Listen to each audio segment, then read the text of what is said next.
There is a specific moment that you do not forget. Not the moment when something seemed wrong.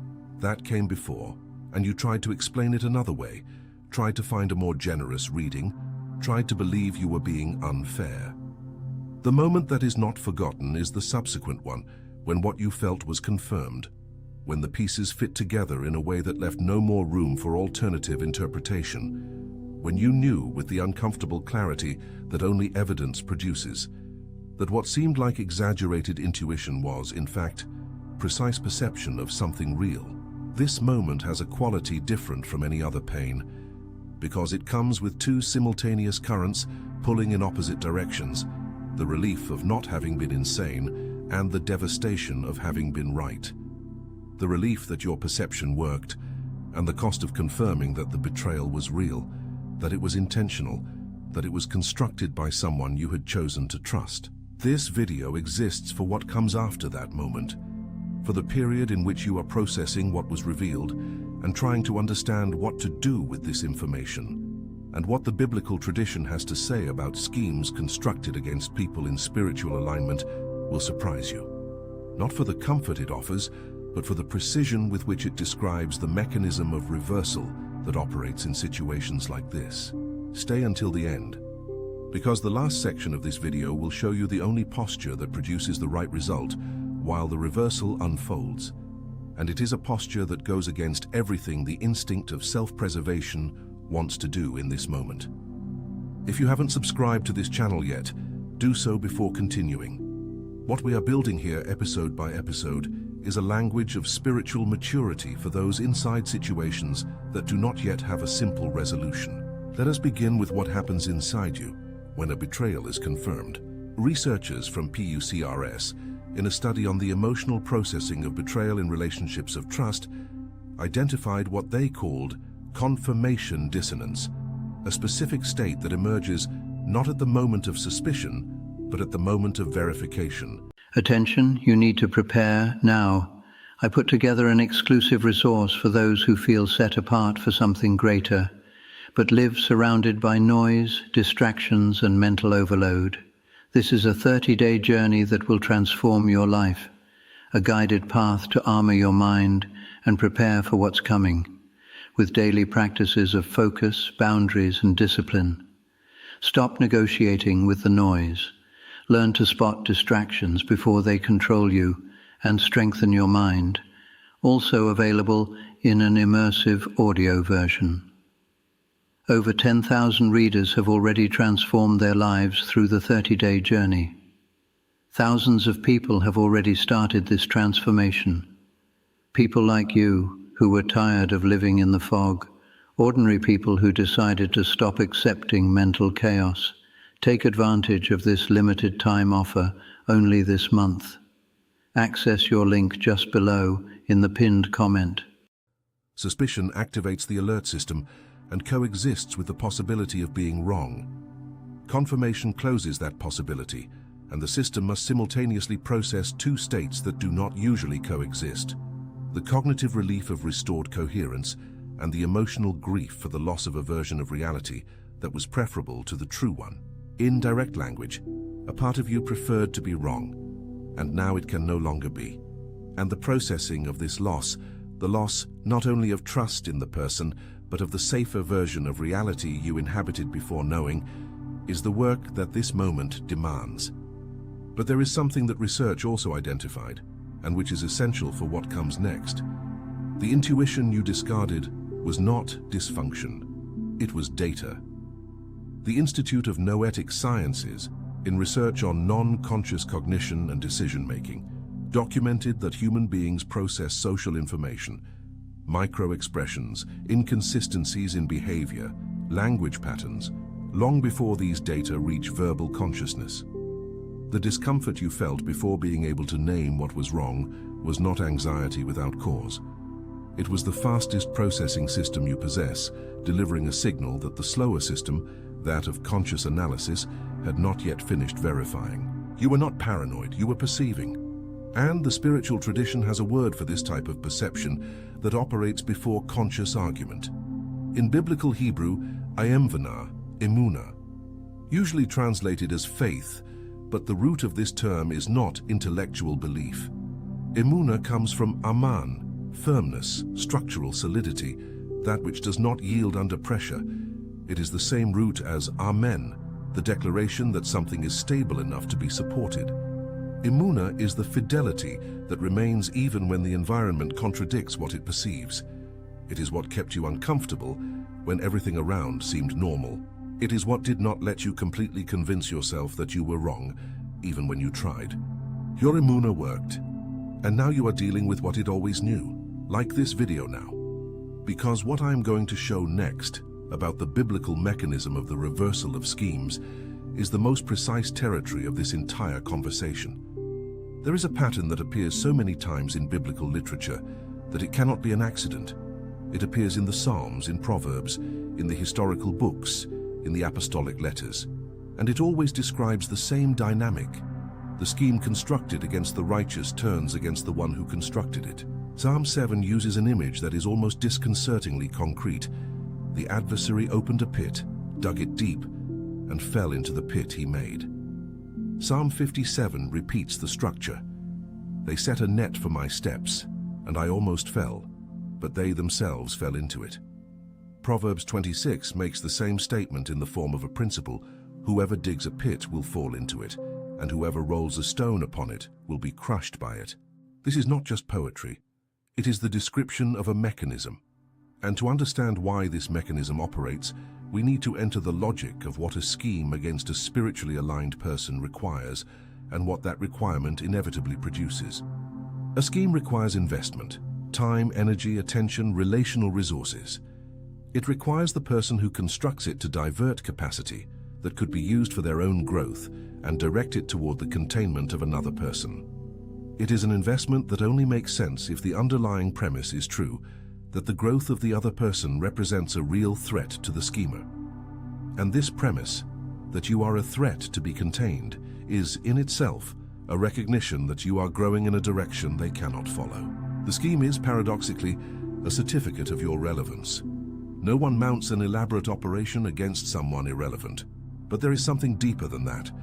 The scheme requires the person who constructs it to operate on two simultaneous levels, that of performance, the behavior staged to maintain access and trust, and that of real intention, which contradicts the performance at every moment.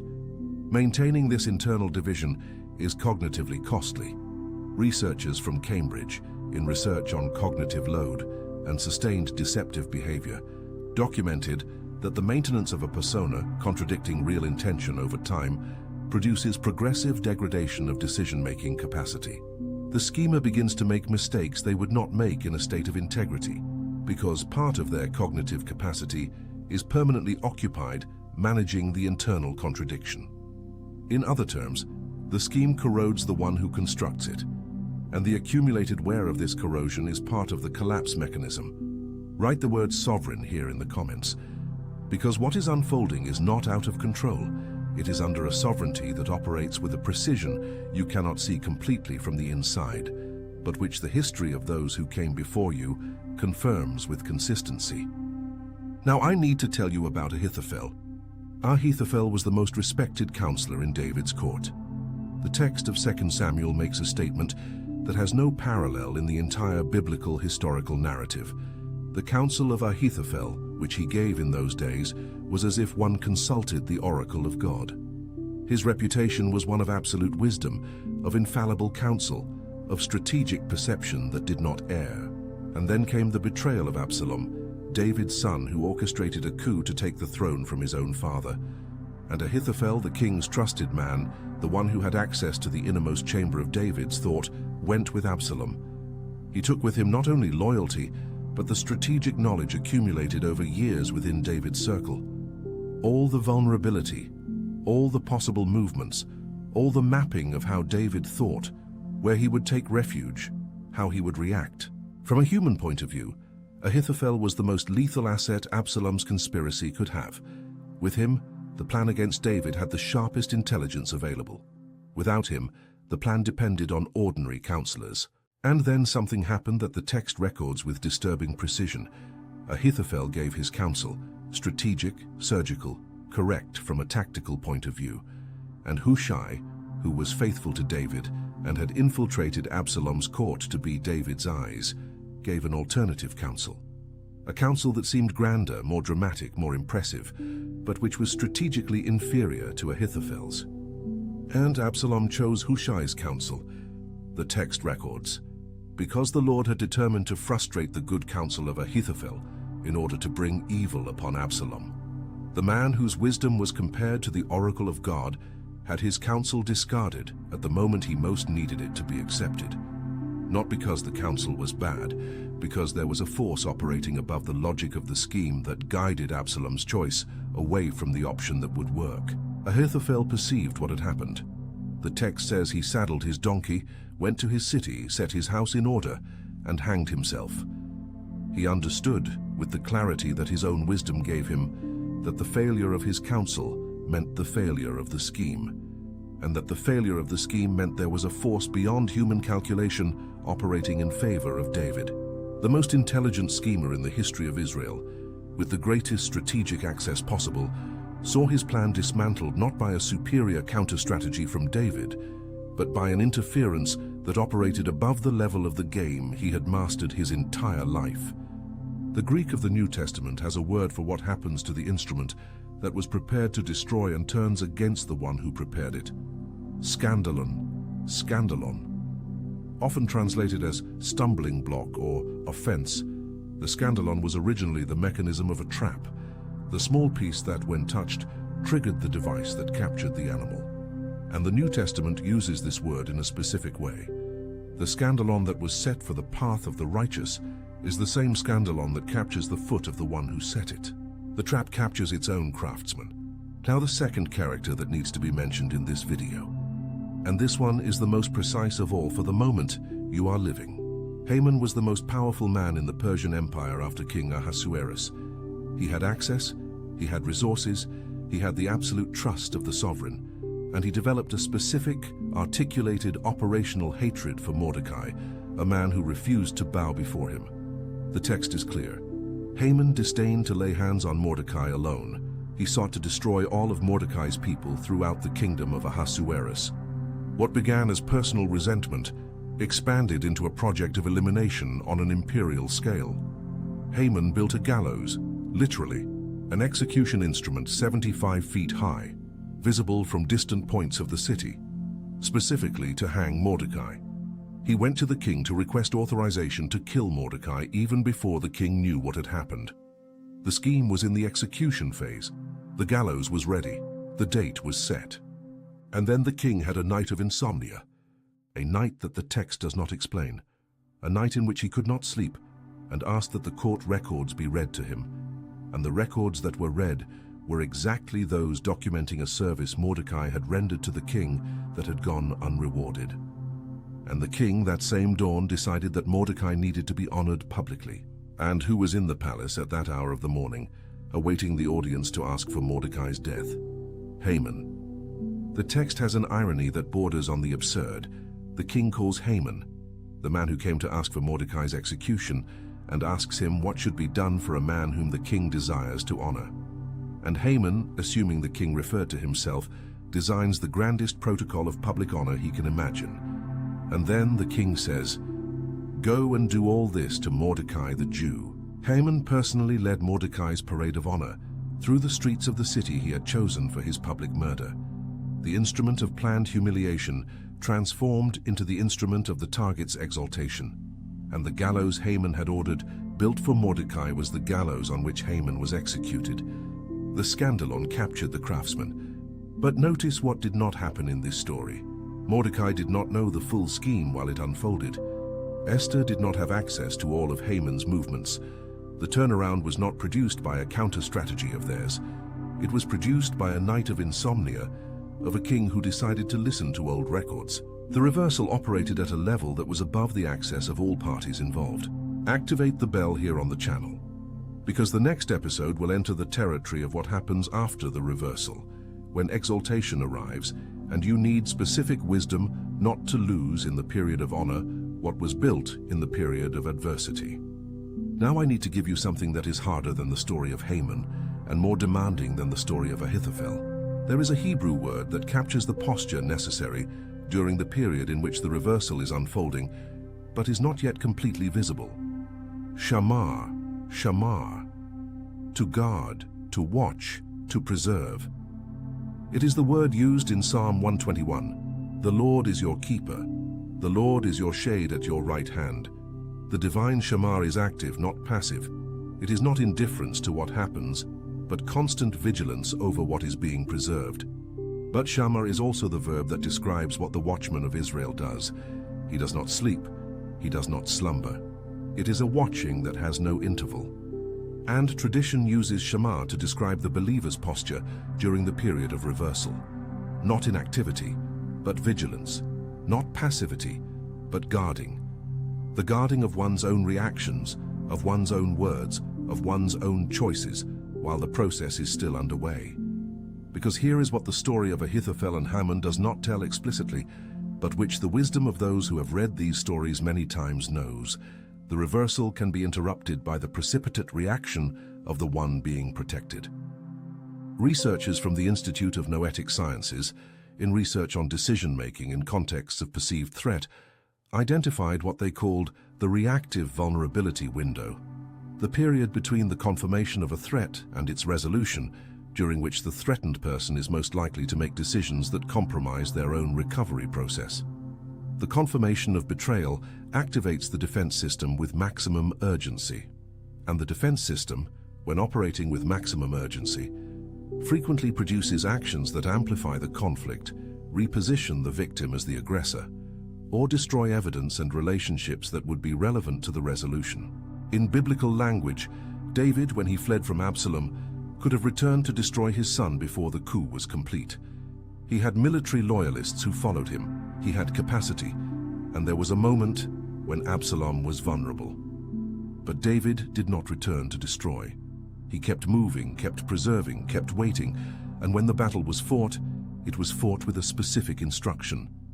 Deal gently for my sake with the young man Absalom, the man who had tried to take David's throne by force, who had publicly defiled his father's name, who had placed the entire kingdom at war, and David's instruction was, care for Absalom. David did not let the confirmation of the scheme convert his response into a mirror of the scheme.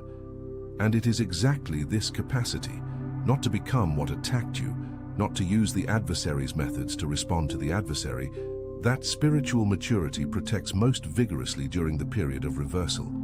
Greek has a word for what happens when you replicate the method of what attacked you. Antapodoma, antapodoma, recompense that returns to the sender. In the New Testament tradition, antapodoma is what belongs to God to administer, not to the human being who was hurt. Beloved, never avenge yourselves, but leave it to the wrath of God, for it is written, vengeance is mine, I will repay, says the Lord. The antapodoma is real, it is guaranteed, but it belongs to an administration that operates with infinitely greater precision than human reaction moved by pain. When you try to administer the antapodoma, when you try to ensure the schemer receives what they deserve, in the time frame you feel is correct, by the methods you have available, you interrupt the process. You go down to ono. You make human judgment the resolution mechanism instead of the divine din that operates with criteria that transcend the moment. Researchers from PUCRS, in the same study on the processing of betrayal, identified that subjects who presented less rumination and less long-term psychological damage after confirmed betrayals were not necessarily those who had confronted the traitors or obtained explicit resolution. They were those who had managed to make the cognitive transfer of responsibility, the capacity to recognize that the administration of the scheme's consequences was not their responsibility. This is not passivity. It is the decision not to make your energy the fuel for the resolution of a problem that has its own resolution mechanism operating at a level you do not control.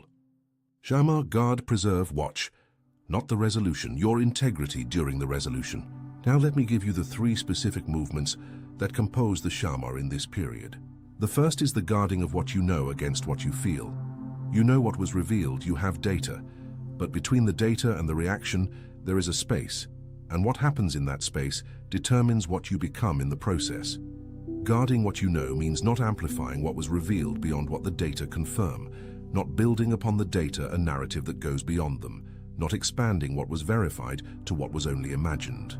The precision of what you know is your protection, and it is lost when pain begins to fill the spaces between the data with unverified inferences.